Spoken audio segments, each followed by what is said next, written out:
वो रणछोड़ है, वो स्वर्ण का वर्ण है, वो पूनम का चंद्र है, वो मुरारी है, वो बिहारी है, घनश्याम है, जिस धरा पे बहती यमुना उस यमुना की धार है।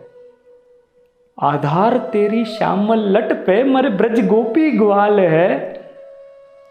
अरे मुरली मनोहर मोहन तेरी लीला तो अति अपार है। राधे नाम पर संयम बांधा है, हर सुख दुख तेरे संग बांटा है। तोरी बंसी सुन हर शाय गोपिया, रास करे थोड़ा ज्यादा है। आधा है ये जीवन तब्दील मुकम्मल बाधा है, तुझसे मिलन की आस लेकर मीरा जपती कान्हा कान्हा है। बहाना है ये मेरा कि मुझे तो ग्वाले का गान सुनाना है। कृष्ण पक्ष के सावन वर्ण में जन्मोत्सव का बोध तुम्हें कराना है। ना ही है ये शिव और शक्ति की कथा, और ना ही है ये कथा श्री राम की। ये तो सिर्फ और सिर्फ कहानी है मेरे सुंदर श्याम की। जब पाप की घड़ी उच्च हो, द्वापर के वेद तुच्छ हो, जब अधर्म धैर्य भ्रमित हो, शब्दों का ना कोई मोल हो, अमावस की रात आई है, मुठभेड़ की हवा लाई है, जान के दुश्मन बैठे अपने पाप की घड़ी आई है। विनाशकारी विपरीत बुद्धि जब अपना रौब दिखाती है, तब सद्कर्म की उच्च शक्ति स्वत्व को धरा पे लाती है। कई वर्ष पुरानी आज मैं मथुरा की कहानी सुनाता हूँ। षड्यंत्र पाप से जूझ रहा यदुवंश का बोध कराता हूँ। मामा कंस जो कि बड़ा ही अत्याचारी दुराचारी प्रवृत्ति का इंसान था, छल कपट नीति लोगों को मारना पीटना सभी उनका पेशवा था। और यहाँ से मेरी कविता जन्म लेती है दोस्तों कि राजा अग्रसेन के राज्य में शीतल की हवा बह रही। राहु की गति देख चंद्र चमक चूर चूर हो गई। न जाने कौन सा संकट था जो अनुभूति प्रलय किए दे रहा। माँ पद्मा के गर्भ कोक में अंश काल का टहल रहा। अंगड़ा रहा भूगोल सिंहासन, पशु पक्षियों को क्षति रोग हुआ। असुरी मति ब्रह्मप्रवती के संग मामा कंस का जन्म हुआ। 9 सूत्रों में ज्येष्ठ कंस क्रोध कुपित वो सदैव रहा, लेकिन खुद से ज्यादा प्रेम करे माँ देवकी से न कभी रुष्ट हुआ। अपने परम मित्र वासुदेव से अपनी अनुजा का विवाह कराया। कलिया महक शहनाई देख महामाता का मन हर्षाया। रथ का सारथी बन बहनोई बहन को विदाई देने चले। चले जैसे शिव शंभु अपने नंदी पे सवार हुए। पाप की घड़ी जब चरम पर हो तो कटना आवश्यक है। वक्त बड़ा बलवान है, इसमें ना कोई शक है। जिसको अपने क्रोध पर अंकुश नहीं, उसकी बेसुध मति भ्रष्ट है। नीति का खेल देख प्यारे, बड़े बड़े सूरमाओं की स्मृतियां नष्ट है। तभी अंबर आकाश डोल उठते हैं, कड़क बिजली की कटाक्ष है। आकाशवाणी से निकले सत्य देते अंत का नाम। कहती है कि जिस बहन से तू सबसे अधिक प्यार करता है, उसी का 8वां पुत्र तुझे मारेगा। मौत के अंतिम क्षण में असल सत्य को तू जाने। कंस कहता है कि मारेगा तो तब जब मेरी ये बहन जीवित रहेगी। चीर तलवार की कटाक्ष देवकी का सिर धड़ से अलग कर देगी। इतने में बाबा वासुदेव समक्ष आ जाते हैं। कहते हैं कि देवकी को मत मारो, अगर मारना है तो मुझे मारो। मेरे निवेदन को तुम साझो। भय है मेरे 8वें पुत्र से, दंड कलंकित विनय सूत है। सूर्य का तेज क्यों अभिभूत है।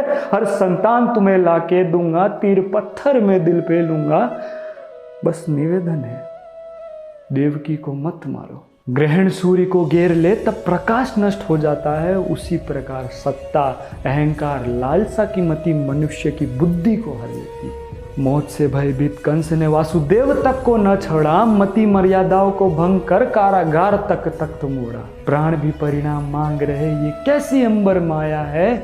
घर का भेदी अपनों से भूख बुझा रहा। क्या ये तीजी आंख वाले की काया है या स्वयं विष्णु की माया है। ओस की जल बिंदुओं का कष्ट समुद्र क्या जाने, और गर्भवती माँ की अनंत पीड़ा निज दोष को अभागी माने। माने वचन को पूर्ण कर अपने पहले अंश को कंस को सौंपने चले। नादान मासूम सी सूरत देख मामा बेसुध खड़े रहे। अतुलित अनुपम स्मित नारायण सी हरि का नाम भजते चले। फूल धारण किए नारद जी कंस के समक्ष प्रकट हुए। उन्होंने कंस को एक फूल दिया। कहा कि बताओ पहली और आखिरी पत्ती कहाँ है। कंस ने कहा कि यहाँ पर कोई भी पहली नहीं और कोई भी आखिरी नहीं, हर पत्ती एक जैसी।